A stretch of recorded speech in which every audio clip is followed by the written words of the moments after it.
다윗을 부르신 하나님, 오늘 세 번째 시간입니다. 여러분, 우리가 살아가는 시대가 혼탁하죠. 그래서 사람들의 마음이 어디에 두어야 될지 모르는 부평초 같은 마음입니다. 그때는 과거에도 있었고 현재를 살아가는 우리 시대에도 있고 앞으로도 점점 성경대로라면 그런 시대는 도래할 것입니다.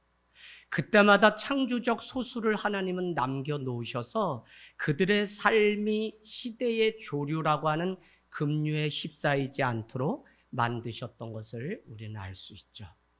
제가 지금 만남이라고 하는 한 권의 책을 소개하면서 역사서입니다. 만남. 책을 읽으면서 마음 가운데 무슨 생각이 드냐면 옛 선비들 참 멋있었다. 그들은 깊은 산속 암자에 들어가 그런 시대의 흑암을 등 뒤로 하고 오히려 글을 읽어내고 글을 쓰는 사람들이 선비였던 것입니다. 자기 인생 가운데 어려움이 찾아오면 오히려 그것을 기회로 삼았기 때문에 절차 탁말을 했던 사람들이 바로 옛 선비들이라는 것입니다. 여러분, 우리가 살아가면서 가장 중요한 것이 있는 것 같아요. 하늘 땅 교회는 혼탁한 세상 속에서 우리 아이들에 대한 관심을 가지고 이 아이들을 길러내는 일들을 하려고 이곳에 존재합니다. 시대를 이끄는 하나님의 사명자로 이 아이들이 살아내길 원해요. 다 대통령이 되라는 것이 아니라 자기가 있는 그 분야에서 그 일들을 능히 감당할 수 있는 지도자들이 필요한 시대입니다. 그런 면에서 중요하게 여기며 목회하는 세 가지가 있는데 그 첫 번째가 만남이고 두 번째가 관계성이고 세 번째가 공동체성을 아는 자녀로 기르는 일입니다. 여러분, 지난주 한 매스컴을 통해 통계가 발표되었어요. 우리의 자녀들 가장 하루에 많은 시간을 어떻게 쓸까라고 하는 것인데 학교와 특별히 방과 후 교실과 같은 학원에서 대부분의 시간을 사용합니다. 집은 단순히 와서 대화 한마디 섞지 못하고 잠자고 다시 나가는 곳이 우리 아이들의 일상이 되어버렸어요. 그런가 하면 우리가 어떤 분야에 어떤 좋은 대학을 맞춰서 그곳에서 두각을 드러내려고 하는 우리의 마음과 달리 지금은 AI 로봇이 그 일들을 다 해줘요. 이미 식당에 가면 우리의 먹고 또 갖다 놓는 일조차도 로봇이 다 해주는가 하면 제가 병원에서 약국을 지정해서 돈을 계산하고 그 약국에 갔더니 이미 방송 나오기를 손춘자 손님 약 찾아가라고 나와요. 그러니까 얼마나 우리 인간이 할 수 있는 일이 적은지를 우리는 알 수 있습니다. 그런데 그 통계에 재밌는 것이 무엇이냐면 하루에 가장 많은 시간을 보내고 관계 맺고 대화를 하는 것이 바로 이 핸드폰이라는 결론이 나왔습니다. 여러분이 공부를 잘하고 어떤 일에 두각을 드러내고 하는 일이 정말 우리의 삶의 가치관을 놓고 볼 때 그것이 가장 중요한 일일까요? 왜 일을 하고 왜 공부를 하는지 근본적인 질문에 답을 하지 못하면 우리는 점점 더 세상의 급류대로 살아가는 일에 바빠요. 사람을 기껏 만난다는 그 만남이 한 사람을 만나는 그 일, 내게 도움이 되지 않으면 피상적인 만남을 그냥 헤어지는 만남으로 여길 정도로 만남이 너무 약화됐어요. 이 만남이 없기 때문에 관계성이 형성되지 않고 관계성이 없기 때문에 이 아이들을 어느 곳에 모아서 함께 더불어 살아가는 공동체성이 되지 않는 시대에 있습니다. 그래서 여러분이 깨달아서 알아야 하는 것이 무엇이냐면 시대가 흘러가는 그 방향으로 내가 더 발맞추어서 살아가는 삶에 익숙하면 앞으로는 내 부모 형제조차도 다시 만나거나 관계하는 일이 없어질 것이 불보듯 뻔한 시대에 살아갑니다. 사랑하는 여러분, 우리가 성서를 대하면서 성경을 다시 한번 봅시다. 창세기 1장 1절은 하나님이 천지를 창조하셨다고 말씀해요. 그것을 다른 말로 하나님은 우리 인간과 만남을 위해서 이 땅을 여신 것입니다. 그런가 하면 아담이라고 하는 사람이 각축 동물의 이름을 짓고 많은 바쁜 사역 가운데 하나님은 혼자 독처하는 것이 보기 좋지 않기 때문에 이성의 만남으로 하와를 연결시켰어요. 인류는 끊임없이 계속적으로 만남의 연속입니다. 하나님과 인간, 인간과 인간의 만남에서부터 인류의 역사는 시작되었다는 것이에요. 만남이 없이는 관계성도 존재할 수 없죠. 특별히 시대를 끌고 가야 되는 우리의 자녀들의 이 시대에 리더십을 가지고 누군가를 세워가는 그 일은 자신을 훈련하는 그 일 가운데서 가장 중요한 것이 만남이라는 거예요. 얼마나 사람을 만나고 그 사람을 핸들링하고 그 사람의 말에 경청하고 소통하고 그를 내가 도울 수 있는 그 자리에 갈 수 있는 사람인가.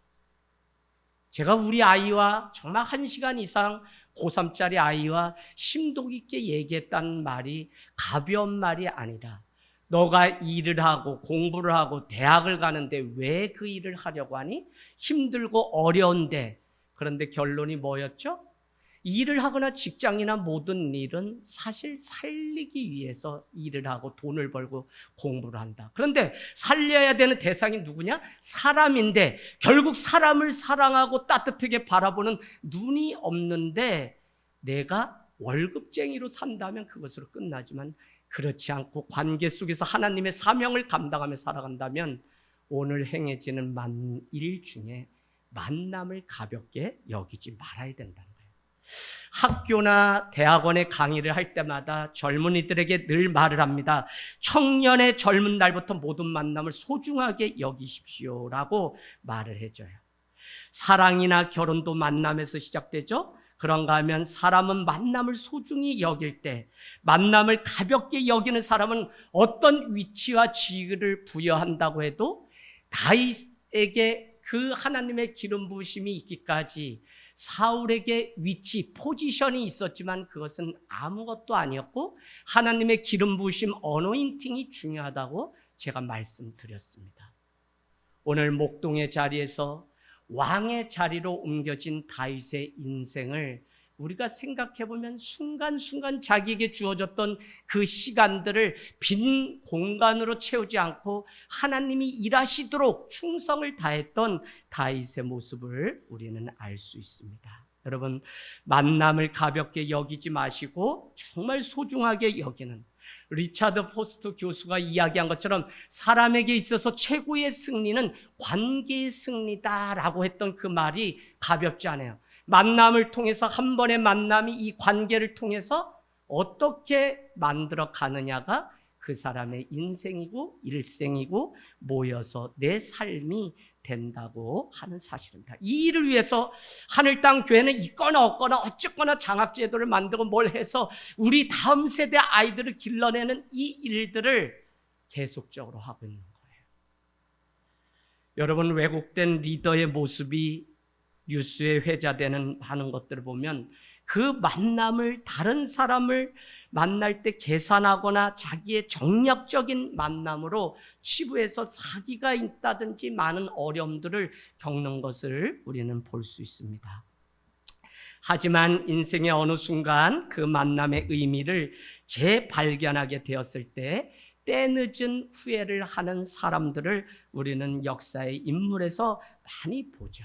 그래서 누군가가 나에게 인사를 하고 교회 누군가가 나에게 안부를 묻고 나에게 상황을 묻는 그 일조차도 여러분은 가볍게 여기지 마십시오. 그런 자가 세상을 움직이거나 사람들을 한번 손 내민 이 일이 시간이 남아 돌아서 하는 것이 아니라 당신의 영혼을 소중하게 여기는 그 눈이 있기 때문에 귀하게 여기고 손을 내미는 아름다움이 있다는 사실입니다.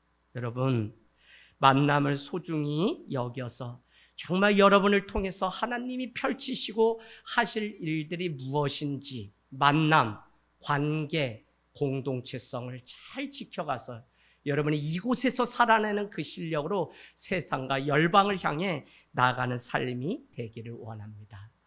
영성과 관련된 책을 썼던 사람이 헨리 나우엔. 그의 인생이 어느 날 바뀐 것이 아닙니다. 하버드 예일대 교수직을 그만두고 한 작은 정신지체 장애우 공동체의 한 일원으로 그 훌륭한 사람이 삶을 마치기까지는 그의 인생 가운데 데이 브레이크라고 하는 한 단체를 섬기는 장바니에라고 하는 공동체 신학의 대가였던 그를 만나면서 그는 삶의 의미와 가치가 바로 여기에 있구나라고 생각하며 교수직을 다 버리고 그 장애우 단체에 들어가서 일생을 마쳤던 사람이 헨리 나우엔입니다. 그런가 하면 우리의 역사 중에 오산학교를 설립한 우리 사람을 알고 있죠? 남강 이승훈 선생님. 그는 기아장을 자기 집의 것을 빼앗다가 학교를 보수하고 화장실 청소를 하고 치우면서 일생을 다음 사람들을 세우는 일에 바쳤던 사람입니다. 그의 인생 가운데 어느 날 찾아온 한 사람이 있는데 도산 안창호죠. 상인에 불과했던 이승훈의 삶의 존재 목적을 새롭게 발견해 준 계기가 한 번의 만남 때문에 그렇다는 것입니다. 그런가 하면 여러분, 정약전이라고 하는 사람은 흑산도로 유배를 가고 우리가 잘 아는 정야경은 강진이라고 하는 곳으로 유배를 갑니다. 그는 9살의 어머니를 잃게 되어 친누이였던 그는 천주교의 첫 사제나 그 신부였던 이승훈이라고 하는 사람을 친누나가 만나게 되면서 순교하는 일이 생기게 됩니다. 15살의 홍씨 부인과 6남 3녀를 두었던 사람이 정약용인데 그 중에 2남 1녀만 남게 됩니다. 그러고는 그의 인생은 영조 시대에 그는 태어나서 정조 시대의 관직에 오르게 되고 순조 시대에 18년간 그는 귀양살이를 하게 돼요. 돌아오는데 그가 끌고 가지고 왔던 소가 끄는 수레에 3,000권의 책을 싣고 돌아오게 되고 500권의 저술한 책을 싣고 돌아오게 돼요. 제가 무슨 말씀을 드리려고 하냐면 그가 귀양에 가서 인생을 전부 허비하고 버릴 것 같았지만 그 인생 가운데 찾아온 해장 스님이라고 하는 그분을 만나면서 그의 인생은 바뀌게 됩니다. 그런가 하면 그의 인생 가운데 초이라고 하는 한 스님을 만나게 되면서 정약용의 인생은 시대를 준비하고 세상을 준비하는 그는 실학자가 되게 되죠.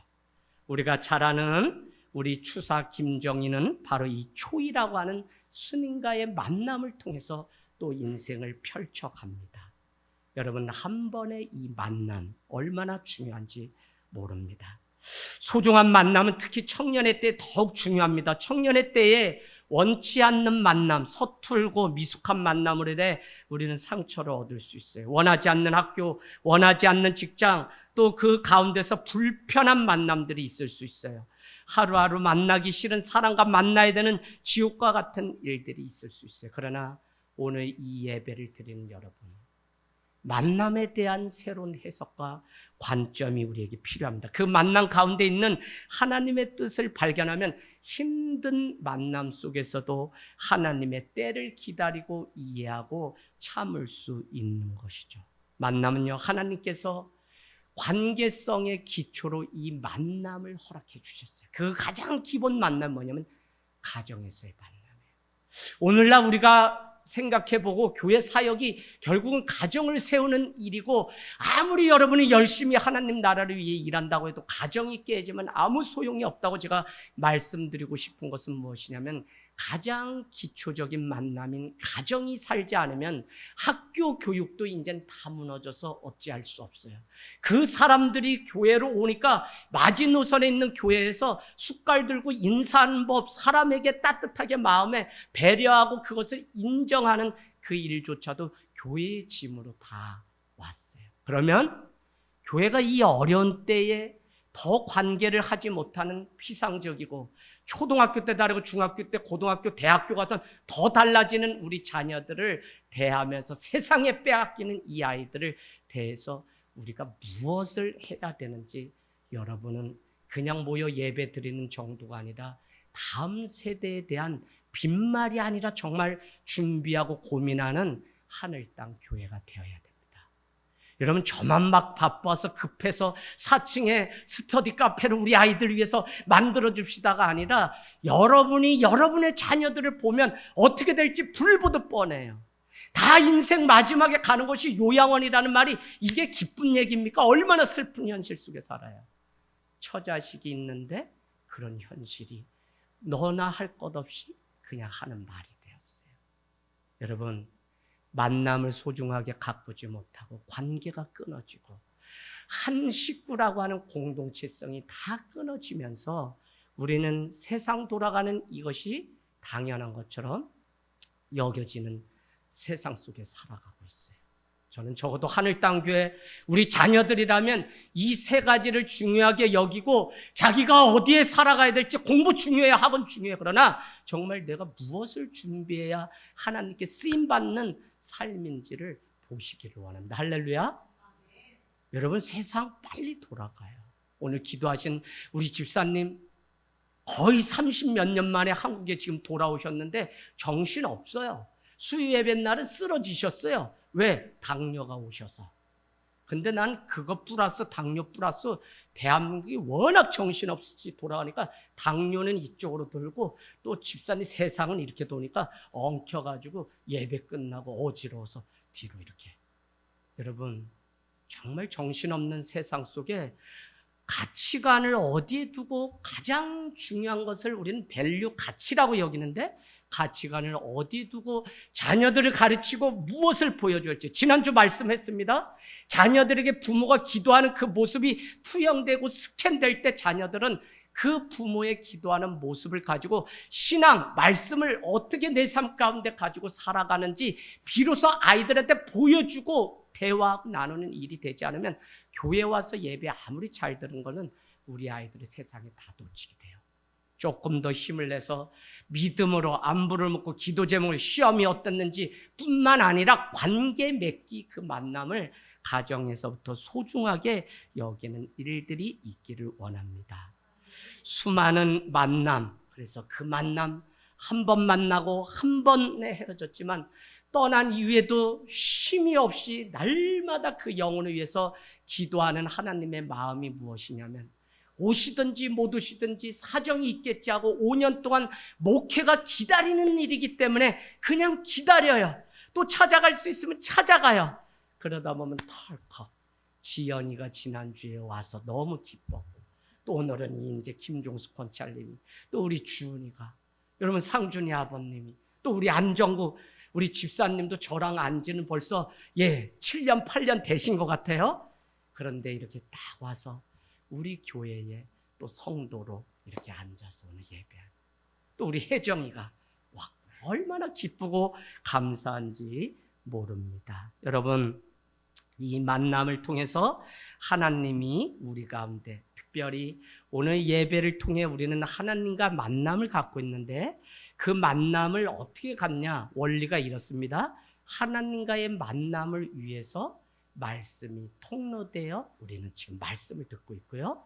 말씀과의 여러분은 또 만나고 있는 시간이에요.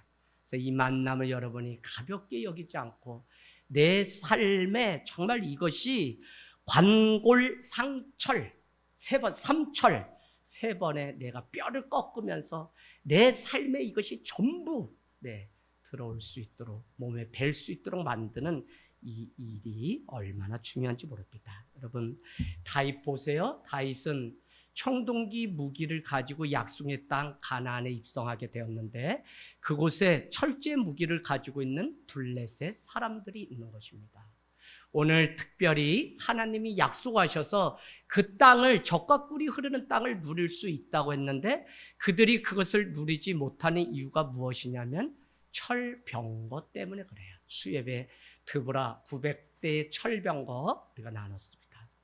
무슨 이야기냐면 하나님이 우리에게 다 주신 은혜와 그 모든 만남들이 있는데 우리는 철병거 때문에 그 많은 은혜를 놓치고 세상에 빼앗기고 살아요.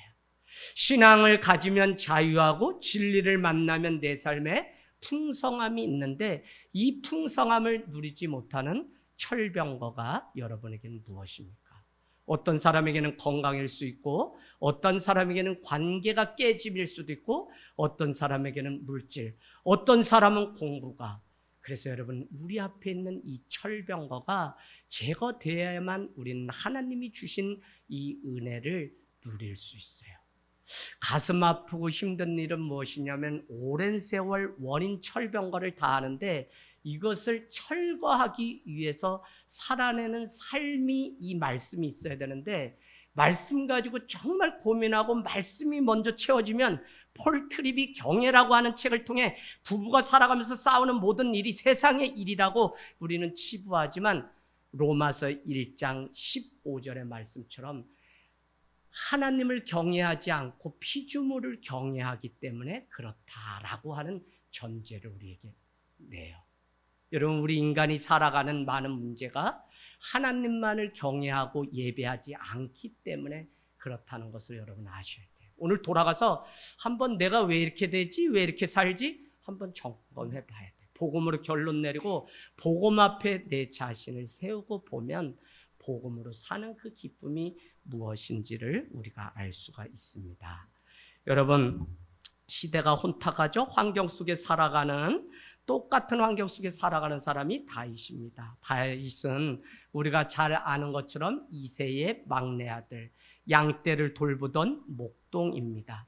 사무엘을 보내서 사울 왕을 패하고 다음 왕을 세우게 되는데 하나님이 사무엘에게 기름 뿔병을 가지고 찾아가 봐라 라고 해서 찾아갔더니 7째 아들까지 다 아니라는 거예요. 그래서 이 아들이 다냐라고 했더니 다윗이 있기는 했는데 하카톤, 쓸모없는 인생이라는 히브리어라 그랬죠? 그가 있는데 이름이 다윗입니다. 그랬더니 뭐라 그랬어요? 그가 데려와라. 그가 오기 전에는 내가 식탁의 자리에 앉을 수 없다. 그를 보고 사무엘은 감동을 받고 그에게 기름 뿔병을 바르게 되고 그 이후로 하나님의 영이 더 큰 감동이 있었다는 것입니다. 그럼에도 불구하고 그는 기름을 바르고 어노인팅, 하나님의 성령의 기름이 있었지만 그는 그렇다고 해서 하루아침에 왕의 자리로 간 것이 아니죠. 블레셋과의 싸움이 있죠. 그런가 하면 사울 왕으로부터 죽음을 당하는 관역을 삼고 쏘는 일들이 있게 됩니다. 오랜 기다림. 그래서 하나님은 하루아침에 메이킹, 만든 존재는 없고요. 훈련을 통해서 discipleship이라고 하는 이 제자도는 무엇이냐면 discipling, 훈련을 거쳐야만 주님의 제자가 돼요. 그래서 우리는 잘 아는 것처럼 우리는 그 메이킹이 아니라 뭐라 그랬죠? 웨이팅, 기다리는 사람을 하나님은 사용하신다. 그래서 오늘도 우리는 계속 기다려요. 여러분이 지금 예배가 끝나기를 기다리시는데 설교는 제가 충청도 분이 90%라 천천히 하다 천식을 앓고 있는데 오늘 90% 과속으로 지금 달리고 있어서 저도 숨이 멎을 정도예요. 15분 설교했어요. 곧 끝납니다. 자, 그래서 기다릴 줄 알아야만 예배가 끝나고 기다려야만 내 때, 기다려야만 10달의 시간 후에 사랑하는 자녀를 얻는 것 같이 인생은 기다립니다. 참 얼마나 어려운지. 우리 아이들이 기다려서 전역해서 한 명 한 명 교회로 돌아오고 기다렸더니 교회와 성도들이 보고 싶어요. 김준이 그런 말 하는 애 아니에요. 일찍이 머스마로 자라고 축구를 해서 이런 표현 내가 처음 들어요.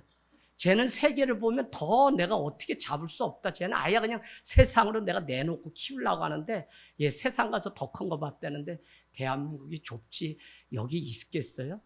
나 주님 그냥 내놨어. 주님께 다 맡겼어. 그런데도 지난밤 목사님 교회와 성도들이 보고 싶어요. 아, 하나님이 뭔가 보게 하시고 잘하게 하셨구나 하는 마음이 들었습니다. 여러분, 우리는 늘 정말 기다리는 것. 그래서 교회는 한 사람을 기다리고 그가 돌아오면 원 없이 환대할 수 있는 이 공동체가 아직도 필요하고 주님 오시는 날까지 그 공동체가 필요합니다. 오늘 엘라 골짜기에서 골리앗과 맞닥뜨린 한 사람 19살의 다윗이라고 하는 한 소년이 등장합니다. 그가 말씀대로 승리했다에 오늘 말씀 포커스가 있는 것이 아니라 다윗이 승리를 향해서 어떤 과정을 거쳤는지를 오늘 16장, 17장, 18장은 더 많은 할애를 해요. 그래서 하루아침에 승리할 수 있는 것이 아니라 그 과정 가운데 믿음을 철저하게 심어내는 일들을 통해서 승리할 수 있는 거예요. 4절 보겠습니다. 4절에 이렇게 얘기합니다. 골리앗이 딱 있어요. 엘라 골짜기에 서로 맞닥뜨리고 아침 저녁으로 40일을 싸우고 전쟁 가운데 있는데 저기 블레셋 진영에 뭐죠? 몇 규빗이라 그래요? 6규빗 한 뼘. 우리로 하면 3m에 가까운 골리앗이라고 하는 한 장수가 있습니다. 그의 손에는 창과 방패가 있고요. 비닐 갑옷이 있는데 그 무게가 80에서 90kg. 그러니까 3m 정도 돼야지 이 창칼을 80에서 90을 옷을 입고 할 수 있지. 우리네 같은 사람은 8, 90 나 가지도 않는데 죽어요. 그러니까 여러분 이스라엘은 블레셋의 골리앗만 봐도 얼마나 두려울 거예요. 오늘 말씀을 자세히 보면 그 뉘앙스는 골리앗은 계속 싸움을 부추겨요. 그 싸움이 뭐냐면 니네가 정말 잘 싸우냐? 우리 어딜 가보시면 8절만 가봐도 야 너가 사울의 잔당이 아니냐? 너희 중에 대표한 사람 힘 있으면 나와서 싸우자고 해. 내가 여기 기다리고 있으니까 라고 싸움을 부추겨요. 제가 옛날에 시골은 무슨 문화가 있냐면 낯선 사람이 지나가면 그렇게 조선팔도 욕을 해. 돌을 던지고 그게 어디서 나왔나 했더니 우리가 이스라엘과 이 대한민국이 똑같은데 통행료세 안 냈다고 하는 것 같아. 제가 볼 때 니들 어디 살아? 그랬더니 골재 산다 그러면 니네 우리 마을로 왜 가? 돌을 막 던져 진짜 여러분. 그러면 어머니 아버지가 니네 왜 그렇게 못 베어 먹어서 그렇게 하냐고 막 또 혼냈어요. 우리 집은 약과 힘 있는 집 막 5형제가 있는 집은 그 애들 끝까지 쫓아가가지고 티밥을 튀겨서 막 가면 그걸 다 뺏어오는 집도 있고 별집 이걸 텃세라고 그래요. 이거 경험 다 있으시죠? 뺏었구나. 권사님 뺏었었네. 네. 자, 이래요. 그런데 오늘 우리가 보니까 오늘 시비를 거는 사람이 골리앗이에요. 자기가 모든 걸 가지고 여기에 주인이라는 마음이 있으니까 40일째 이스라엘을 계속적으로 하나님을 모욕하고 조롱하는 것을 우리는 볼 수 있어요. 8절에 가보세요. 그가 서서 이스라엘 군대를 향해 외치는데 너희가 어찌하여 나와서 전열을 벌렸네. 나는 블레셋 사람이 아니냐. 너희는 사울의 신복이 아니냐. 너희 중에 한 사람을 택하여 내게 내보내라 라고 말하죠. 24절을 가보면 이스라엘 백성들은 다 도망을 가고 25절에 가보니까 너희가 이 올라온 사람을 보았느냐라고 하는 것을 보면 이스라엘 진영으로 블레셋은 많이 쳐들어와 있는 상황 가운데 이스라엘이 많이 밀렸어요. 근데 싸웠다는 얘기는 없어요. 그럼 무엇이냐면 두려움 때문에 조금씩 자꾸 퇴각해서 결국 엘라 골짜기를 이들이 넘어섰구나라는 사실을 우리는 알 수 있어요. 여러분은 살면서 집요하게 우리 인생에 싸움을 걸어오는 골리앗을 만나고 있지는 않습니까? 아니면 무지막지한 거인의 등장을 경험해 본 적이 있습니까? 오늘 골리앗과 싸우기 전에 이스라엘 백성은 11절 24절에 두려워했다라고 하는 표현이 있는 것을 보면 그들의 믿음은 더 이상 힘쓸 수 없을 정도로 두려움이 그들을 완전히 가려놓았던 것을 볼 수 있습니다. 오늘 이스라엘은 골리앗이라는 거인을 방치해 두었기에 두려움에 사로잡히게 되었고요. 어느 정도냐면 두려움은 있지만 골리앗과 나가서 그의 말싸움에 분노를 해야 되는 그들인데 그들은 분노심마저 잃어버리고 조금씩 도망가고 있어요. 25절은 남의 일처럼 말하는 것을 볼 수 있죠. 야, 전쟁 가운데 나가서 싸워서 저를 이기면 사울 왕이 자기의 사위로 삼을 뿐만 아니라 분깃을 재산을 나눠준대라고 하면서 누구든지 나가서 저 사람 골리앗과 싸워서 이겨서 이 재산 가져가봐라고 낱말하듯 하는 뉘앙스를 여러분이 읽어내셔야 돼요. 누가 당장 그러냐면 사울 왕이 그래요. 자신이 이 나라의 왕이면 나가서 싸워야 되는데 그렇지 않아요? 많은 장수가 있는데 그렇지 않아요? 그 전쟁터에 있었던 엘리압부터 삼마 자기의 형제들을 찾아서 아버지 이새의 심부름을 갔던 사람이 다윗인데, 그들이 전쟁 가운데 이스라엘 형들이 밀리게 되자 19살 소년 다윗이 내가 가서 싸우겠다고 하는 형국이 오늘 벌어진 거예요. 더구나 아무것도 없죠. 사울 왕은 자기의 투구와 갑옷을 너 안 돼, 안 돼 그랬는데 뭐라고 얘기냐면, 아니요, 제가 한 번도 양떼를 돌보면서 사자들에게 내 양떼를 빼앗긴 적이 없습니다. 내가 사자 입을 찢어서라도 양떼를 내가 꺼냈거든요. 내가 가서 반드시 이 민족을 건져내겠습니다 라고 말을 하게 돼요. 그래서 투구와 갑옷을 하지만 이것이 너무 불편하자 다윗은 어떻게 해요? 무기가 있고 없고 환경 탓하지 않고 지금은 싸워야 될 때임을 알고 그는 물맷돌 5개를 가지고 나가 하나님을 의지하고 싸웠다고 하는 사실을 우리는 알 수 있어요. 여러분, 오늘 하나님의 이름을 치욕을 당하고 있는 순간에도 이스라엘은 이제 더 이상 그 하나님의 이름을 위해서 싸울 자가 없는 형국 가운데 있어요. 요한계시록은 우리에게 이렇게 말씀합니다. 7개 교회를 소개하면서 칭찬받을 만한 교회, 또 책망받는 교회. 그러나 똑같이 하시는 말씀이 뭐냐면, 귀 있는 자들은 성령이 교회들에게 하시는 말씀을 들을지어다 라고 말해요. 여러분에게 골리앗, 여러분의 삶에 찾아온 거인이 무엇인지 이걸 진단하지 않으면 여러분은 세상이 원하는 나로 살아갈 뿐, 계속적으로 두려움이 엄습해오는 그 가운데서 그것을 해결해 내지 못하고 채우지 못하고 붙잡지 못해서 안달이 난 그런 인생을 살아갈 수밖에 없어요. 특별히 우리 자녀들 너무 불쌍해요. 우리 자녀들 너무 불쌍해요. 와서 졸고 막 그래도 제가 힘있게 말씀 전하는 게, 오늘 들은 그 말씀이 언젠가는 역사에서 그 아이들 가슴 가운데 찾아온 거인과 골리앗 앞에 서는 날에 하나님 말씀이 떠오를 거라고 믿기 때문에 제가 1부 예배고 2부 강하게 말씀 전하지, 너무 불쌍해요. 밤새 자지 못해 애들. 무엇이 그렇게 그 아이들을 만드는 겁니까?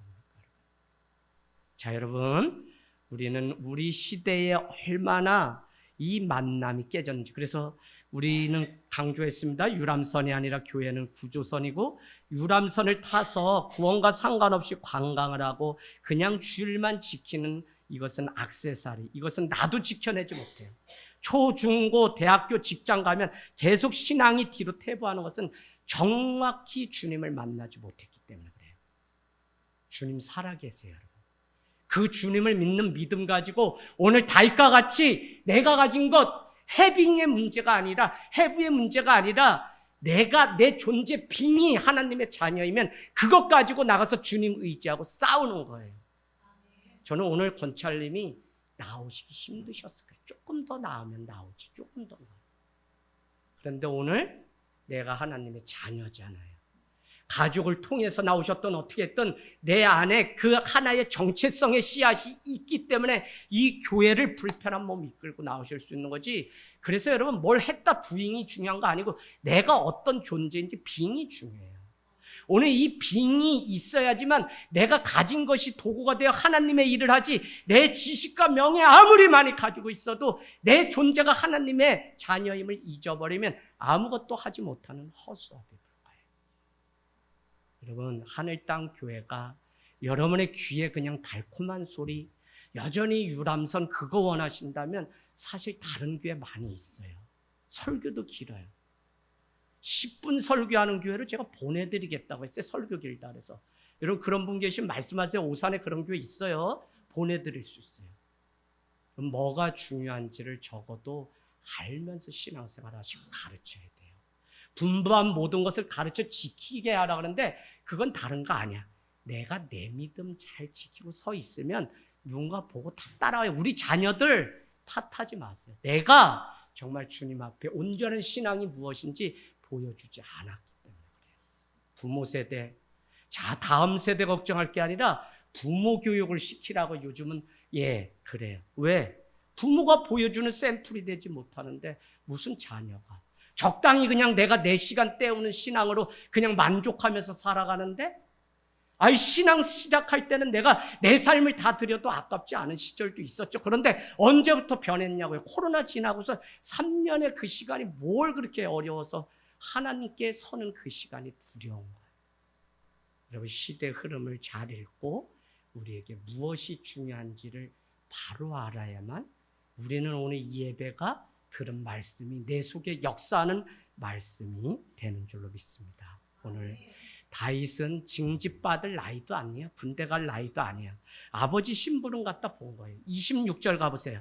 블레셋과 골리앗이 하나님의 이름을 조롱해요. 뭐라고 얘기하냐면 다윗이 곁에 서 있는 사람들에게 말하여 이르되 이 블레셋 사람을 죽여 이스라엘의 치욕을 제거하는 사람에게는 어떠한 대우를 하겠느냐. 이 할례 받지 못한 블레셋 사람들의 저 조롱을 나는 견딜 수 없다라고 하며 19살의 이 소녀는 살아계신 하나님의 군대를 모욕하는 그들과 한판 싸움을 위해서 3m의 장수 골리앗 앞에 서게 돼요. 사람 여러분, 본능대로 살아요. 본능대로. 그래서 그 본능이 얼마나 훈련받았느냐에 따라 그것을 쳐서 복종하는 거지, 우리는 본능대로 살아요. 오늘 하나님이 욕을 먹고 하는데 본능, 하나님을 사랑하는 그 본능이 나와서 19살에 아무것도 없는 다윗은 하나님을 위해서 싸우겠다고 한 것이에요. 여러분, 자녀가 죽어가고 차 사고가 나는데 해외 토픽 이런 게 있어요. 차가 내려오는 언덕에 사이드 브레이크가 열렸는데 아버지가 그거를 등으로 밀어서 그 차 내려오는 거를 이겨낸, 그게 해외 토픽으로 나온 게 있어요. 그 괴력과 그 힘이 어디서 나왔을까요? 사랑하는 자녀를 사랑하고 지켜야 되는 본능 때문에 그래요. 저는 우리의 본능이 하나님의 말씀과 성령 가운데 투영돼서 이제는 이 본능조차도 의지조차도 하나님께 드릴 수 있는 믿음의 자리에 가야만 주님이 쓰시는 다윗과 같은 한 일꾼이 될 수 있다는 말씀을 오늘 드리는 것입니다. 내 안에 찾아온 거인 제거하십시오. 그대로 두었다가는 두려움에 빠져서 우리의 존재가 무너지는 날이 옵니다. 하나님으로 인해서 그 거인이 다 무너집니다. 그러고 보니까 오늘 진짜 거인은 누굽니까? 누구예요? 자기 자신? 맞아요. 그 말씀을 드리려고요. 내 안에 역사하시는 하나님이 그것을 믿은 19살의 다윗이 거인이었어요. 여러분, 오늘 믿음이, 신앙생활이 왜 위대하냐면 복음을 만나면 째째하고 실패하고 낭망했던 나, 그냥 졸개 같은 나지만 결국은 보면 다윗이 거인으로 쓰임받은 것처럼 오늘 여인은 내가 하나님의 거인으로 부름받은 거예요. 하나님으로 채워서 하나님의 이름을 높여드리는 거인이 되시길 주님의 이름으로 축복합니다.